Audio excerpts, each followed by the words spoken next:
Hi, welcome to the award-winning Ed Brown Show. And once again, #1 guest. We have a young lady here from Bishop McNamara, went to the Penn Relays, New York, did all those, representing gorgeous Prince George's from Upper Marlboro, Maryland. We have Sanielle Atkins. I tell you, welcome aboard. And she brought some reinforcement here. She brought her mother, Sandra, and then her father, Kenneth Greer. And actually, they're here to protect her from me, you know. So anyway, I like to give credit to a friend of mine that Max Hardy was the one that told me about this young lady performing. And I said, what, perform? Penn Relays? She won the Penn Relays, and then she won in New York, and then she's going to leave here. She got a full scholarship to University of Georgia. That's enough for me. Let's hear from Sanielle. Oh. Tell us, how did you get involved in the track? I mean, your mother and father was chasing you around, and you said, well, I got to reach down and get another gear. Actually, one of my friends, she used to be my best friend, she actually convinced me to go and do track with her because we used to do cheerleading together. She was like, come run track with me, it'll be fun, we'll get to hang out. So at first I started off like doing it for fun, and then I got real serious about it, started doing high jumps, started getting to the jumps a little bit, and I found I had a natural talent for it, and I just... And you liked it? Pretty much, yeah. Yeah, it was something that your mother didn't have to beat you over the head, so you got to go to practice, or your daddy said, come on. Willingly did it. Willingly. And boy, that's great. Have a young person willingly do something. Especially something that the parents suggested. Some of the friends suggested, fine, you know. But parents, oh, you're old-fashioned, you know. Absolutely. So that's the way to go. Now, how long have you been running I've been track running and since doing the field events? I've been running since I was about 9, 10, so it's been a good Yeah. 8, maybe 7 years. Right. So Right, I have lot of some work. grandchildren in that same bracket, 8, 9, 10, 11, 12. And the same thing happened. They call me old-fashioned, too. So your parents don't worry about it. You know, all teens call mom and dad old-fashioned sooner or later, depending on what's going on. Okay, now, this tell us something about that. Let's get into these medals that you're hanging around. these medals. This Okay. first one right here is for the Yes. pentathlon. I competed at the National Scholastic Indoor Championship in New York past about a month ago. So I got this first place in the pentathlon. Pentathlon, first place. Yes. Okay. And then I received second in the high jump. What And was your height? my height was 5'9" and 5'9". a quarter. Okay, all right. And then triple jump, I received 4th. Yeah, The triple jump. yeah. Okay, now, what was the name of that affair Affair? in New York? Oh, National Scholastic Indoor Championship. Oh, the national. And this was done when? This was done in March, I believe. When? March. March of this year. Yes, sir. 2009. I mean, fresh. That's really fresh. Okay, now you the Penn Relays. Most people, although New York, the Big Apple, most people know the Penn Relays when you run and win in the Yes. Penn Relays. You've done something. Tell us Yes. about that. Last year, I competed in per relays. I competed in the high jump, and I jumped about 5'8", I believe. Mm-hmm. And I was real nervous because I didn't think I did that well. I actually didn't think I came in at top at all. I thought I came in like maybe 5th. And they called my name for 2nd, so I was completely surprised. And the young lady that was in 1st was from Jamaica. So technically, she came in 1st for high jump, but I was U.S. champion.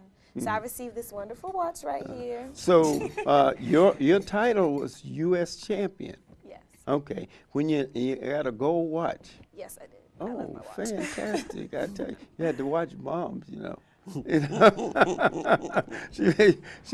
she may try to keep it for you. You know what I mean? So that you Maybe won't. when I'm off at college, I'm gonna leave it home. You gonna leave it home when you go to college? Maybe. Maybe, huh? You know, it'd probably be safer with Dad. Probably so. I don't think Dad could fit it. Hey, what happens? See, Mom have tendency to might want to wear, you know. Probably. Huh? Probably. But, you know, that's okay. Okay. Sandra, tell us about Saniel here. Tell us what type of individual has she been in school there? Wow. She's been very committed.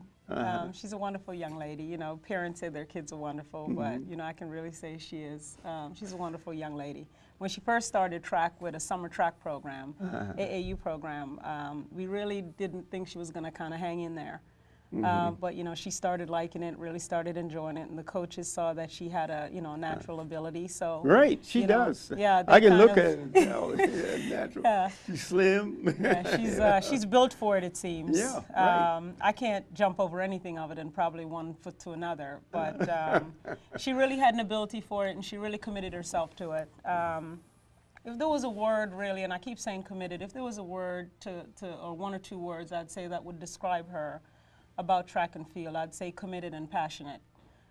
There has been a lot of days and nights and weekends that she's actually missed going to parties, missed birthday parties, missed family events to practice. To you know, practice. Yes, her current coach That's with her commitment. now. At Yeah. her age, that's commitment. It is. It really is. Her current coach, Coach Chapman at McNamara, he's wonderful. He really dedicates a lot of his personal time to the team. Coach Chapman, Yes. I'm familiar with him. Yep, Coach Keith Chapman, he's wonderful. My grandchildren were in his program, too. In the summer, yeah. Yeah, right. He is. I'll tell you, the kids that come out of his program, It's fantastic. they are, if Yeah. if they're committed and they dedicate the time and they have the passion, he knows the sport so much. He is so knowledgeable. He teaches them the techniques. Right. Every Yep. time they have a meet up there, he's at the high jump. No Absolutely. Matter what, right? Absolutely. No He's matter Oh, what. taking care no matter what. He you know. loves the high jump. Yes, I mean, right. the funny thing with us, with Coach Chapman, is whenever she goes to jump, he literally kind of seems as if he's getting up out of his chair and he's jumping at the same Right, time that right. she's jumping. And if you tape him, actually, you can probably see that he really Yeah, does oh do yeah, that. right. He gets right in it. He does. He Right. gets very engaged. But, you know, she's missed a lot of birthdays. She's missed a lot of parties. She's missed a lot of events. Say but that she's real stayed loud so committed. the youngsters seeing the program will know you got to sacrifice. You do. You She can't has party and participate. Yes, you Right. can. And you know, it's interesting because we really try our best to make sure she has a balanced schedule. You know, her and her dad and I'll sit down and we'll talk about, you know, okay, what's your meets coming up for the next couple of weeks, what her school schedule is. Her current GPA is like a 3.2, 3.3. Wow. Um, 3.3. Congratulations. Thank you. You know, the rule at home, and we set that commitment with her, is that your GPA has to be at least a 3.0 or bordering. Say in that order real loud. Yeah, her GPA had to be Yeah. at least a 3.0 Because in order for her to participate. Right, because see, that's what the athletes, this male and female, they have to understand is that you have to get your academics. Absolutely. Because what can happen if you in college or in the pros, all you do is turn your ankle. All you You can know, have to do is get and the injured. percentage, Absolutely. a lot of the boys, they think in terms of the basketball and the girls too, and football. And they figure, they look at the big money and they say, well, you know, I can make it. But what's more important is the education. What Because happens when you get hurt? it's fine when you able to perform, but when you injure yourself or something happen, hey, they looking for somebody They're else looking for someone to replace you. to And we've- replace you. Yeah, we've always Because only reinforced that with her. 3%, what people, only about 3% make the pro ranks. Absolutely. You know, with Absolutely. all the people in there, well, only 3%. I had a cousin played with the Dallas Cowboys. He was a defensive back. But what happened is that he injured his ankle. Okay, well, fine. You know, so he lasted 5 years. You know what I mean? Because he went in and had the operation. And then after you do that, then it's all over.